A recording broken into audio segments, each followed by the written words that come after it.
Hi అండి, అందరూ ఎలా ఉన్నారు? Welcome back to TS sweet home. ఈరోజు వీడియోలో ఆంధ్ర స్పెషల్ ఆవకాయ పచ్చడిని ఎలా తయారు చేసుకోవాలో చూద్దాము. సమ్మర్ అంటేనే ఆవకాయ పచ్చడి, మాగాయ పచ్చడి ఇవన్నీ చేసుకుంటూ ఉంటారు కదండి. చాలామంది ఇవి చేయటం చాలా కష్టం, పాడైపోతుందేమో అని భయపడుతూ ఉంటారు. కానీ ఇప్పుడు నేను చెప్పబోయే విధంగా ఒకసారి ట్రై చేసి చూడండి. చాలా పర్ఫెక్ట్గా వస్తుంది, టేస్ట్ కూడా చాలా బాగుంటుంది.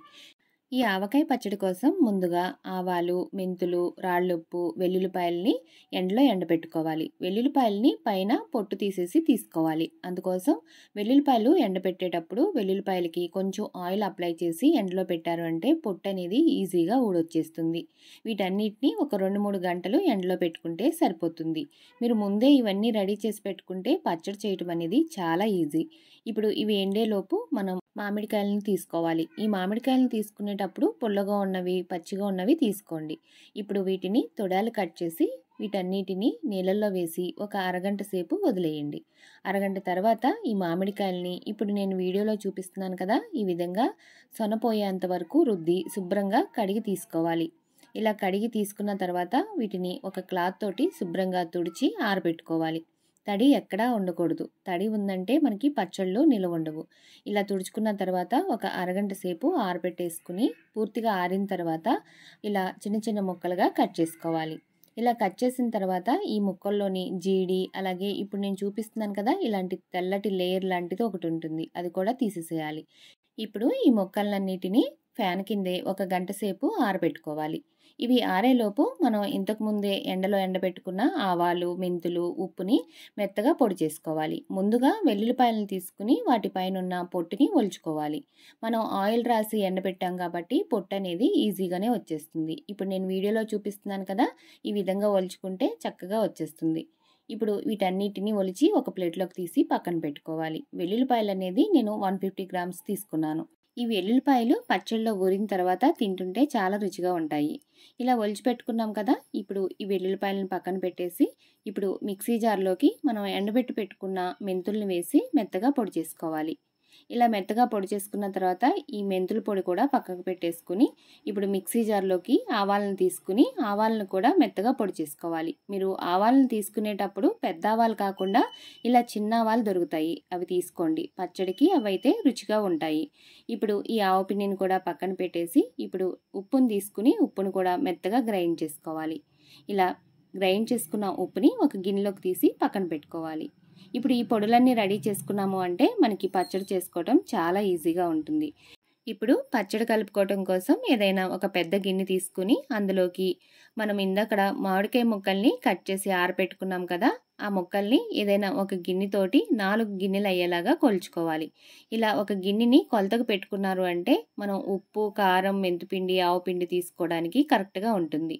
ఇప్పుడు ఈ ముక్కల్లోకి మనం ఏ గిన్నెతో అయితే ముక్కలు కొలుచుకున్నామో అదే గిన్నెతోటి 1.5 గిన్నె ఆయిల్ వేసుకోవాలి. నేను నువ్వుల నూనె వేస్తున్నాను, మీరు కావాలి అంటే వేరుశనగ నూనె కూడా వాడుకోవచ్చు. ఇలా మామిడికాయ ముక్కల్లోకి ఆయిల్ వేసి ఇలా ముక్కలన్నిటిని ఆయిల్లో తడిపి పెట్టుకోవాలి. ఇలా చేయడం వల్ల మామిడికాయ ముక్కలు అనేవి మెత్తబడకుండా చాలా ఎక్కువ రోజులు ముక్క అనేది గట్టిగా ఉంటుంది. ఇప్పుడు ఈ ముక్కల్ని పక్కన పెట్టేసి వేరొక గిన్నె తీసుకుని అందులోకి మనం ఏ గిన్నెతో అయితే ముక్కలు కోల్చుకున్నామో అదే గిన్నెతోటి 3/4 గిన్నె పొడి చేసుకున్న రాళ్ళుప్పు వేసుకోవాలి. ఇప్పుడు అదే గిన్నెతోటి ఒక గిన్నె నిండా కారం వేసుకోవాలి. అలాగే 3/4 గిన్నె ఆవపిండి, 1/4 గిన్నె మెంతుపిండి వేసుకోవాలి. ఇవన్నీ వేసిన తర్వాత ఇందులోకి ఒక 2 గుప్పెళ్ళు వెల్లుల్లిపాయలను వేసుకోవాలి. మనం పొట్టు తీసి పెట్టుకున్నాం కదా, వాటిని వేసేసుకోవాలి. ఇప్పుడు 1 స్పూన్ పసుపు, 1 స్పూన్ మెంతులు కూడా వేసుకుని వీటన్నిటిని బాగా కలుపుకోవాలి. ఇవన్నీ బాగా కలిసిన తర్వాత మనం ఇంతకుముందే ఆయిల్లో తడిపి పెట్టుకున్నాం కదా మామిడికాయ ముక్కల్ని, వాటన్నిటిని ఇప్పుడు ఈ కారంలో వేసి కలుపుకోవాలి. మీరు కారం తీసుకునేటప్పుడు కూడా కారం ఇంట్లో పట్టించిందైనా వాడుకోవచ్చు, లేదంటే మనం బయట షాప్లో తెచ్చుకున్నదైనా వాడుకోవచ్చు. కానీ మంచి కారం తెచ్చుకోండి, అప్పుడే మనకి పచ్చడికి టేస్ట్ బాగుంటుంది, కలర్ కూడా బాగుంటుంది. ఇప్పుడు ఈ ముక్కలన్నిటిని ఇందులో వేసి ఇలా కలుపుకున్న తర్వాత మిగిలిన ఆయిల్ను కూడా ఈ ముక్కల్లో వేసేసుకోవాలి. మనం ఇప్పుడు ముక్కలు తడపగా మిగిలిన ఆయిల్ ఉంటుంది కదా, ఆ ఆయిల్ను కూడా ఇందులో వేసేసుకోవాలి. ఇవన్నీ వేసుకుని బాగా కలుపుకొని ఆ తర్వాత ఏదైనా ఒక జాడీలో కానీ ఒక డబ్బాలో కానీ వేసి ఒక 3 రోజుల పాటు నిల్వ చేసుకోవాలి. ఇప్పుడు మనం మిగిలిన ఆయిల్ మొత్తాన్ని ఇందులో వేసేసుకుంటున్నాము. అలాగే మనకి ఏమన్నా ఆయిల్ తగ్గినా, ఉప్పు తగ్గినా మనం మూడో రోజున వేసుకొని కలుపుకోవచ్చు. మీరు ఈ పచ్చడి చేసేటప్పుడు మీరు చేతులు కానీ, మనం వాడే వస్తువులు కానీ ఎక్కడా తడి లేకుండా చూసుకోండి. తడి ఉంది అంటే కనుక మనకి పచ్చడి నిలవ ఉండదు, తొందరగా పాడైపోతుంది. అందుకని తడి లేకుండా చూసుకోండి. ఇప్పుడు ఇలా ఒక డబ్బా తీసుకుని అడుగున కొంచెం ఆయిల్ వేసి, ఇప్పుడు మనం కలిపిన ఈ పచ్చడి మొత్తాన్ని ఈ డబ్బాలో పెట్టేసి మూత పెట్టి ఒక 3 రోజుల పాటు కదపకుండా పక్కన పెట్టేయండి. 3 రోజులకి మనకి ఈ ముక్క చక్కగా ఊరుతుంది. మనం వేసిన ఉప్పు, కారం ఇవన్నీ ముక్కకి పడతాయి. ఈ మూడవ రోజున చూసారు కదా, ఆయిల్ అనేది ఈ విధంగా పైకి తేలింది. ఆయిల్ కూడా కరెక్ట్‌గా సరిపోయింది. ఇప్పుడు ఈ పచ్చడిని ఒకసారి ఇలా కలుపుకొని, ఆ తర్వాత ఏదైనా ఒక పెద్ద గిన్నె తీసుకొని అందులోకి వేసుకొని ఈ పచ్చడిని మరొకసారి బాగా కలుపుకోవాలి. మనం వేసిన ఈ ఉప్పు, కారం, ఆవపిండి, మెంతిపిండి అంతా ఒకసారి బాగా కలిసేలాగా కలుపుకోవాలి. ఆ తర్వాత మీకు ఉప్పు సరిపోయింది లేనిది ఒకసారి చెక్ చేసుకొని, చాలకపోతే కనుక మరి కొంచెం వేసుకుని కలుపుకోవచ్చు. నాకైతే ఉప్పు కానీ, కారం కానీ, ఆయిల్ కానీ అన్నీ పర్ఫెక్ట్‌గా సరిపోయాయి. పచ్చడి కలిపిన రోజున మనకి ఆయిల్ కొంచెం తక్కువగా కనిపించినా కూడా మూడవ రోజుకి ఆయిల్ అనేది ఈ విధంగా పైకి తేలుతుంది.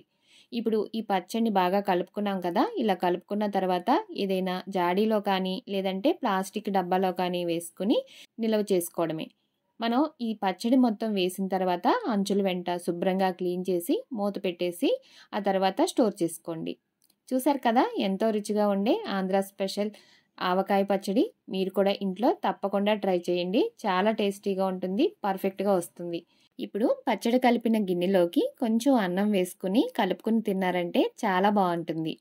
పచ్చడి మొత్తం అయిన తర్వాత ఇలా అన్నం వేసి కలుపుకొని తినకపోతే పచ్చడి కంప్లీట్ అవునట్టే ఉంటుంది. టేస్ట్ అయితే చాలా బాగుంటుంది. ఇది ఇంట్లో అందరూ చాలా ఇష్టంగా తింటారు.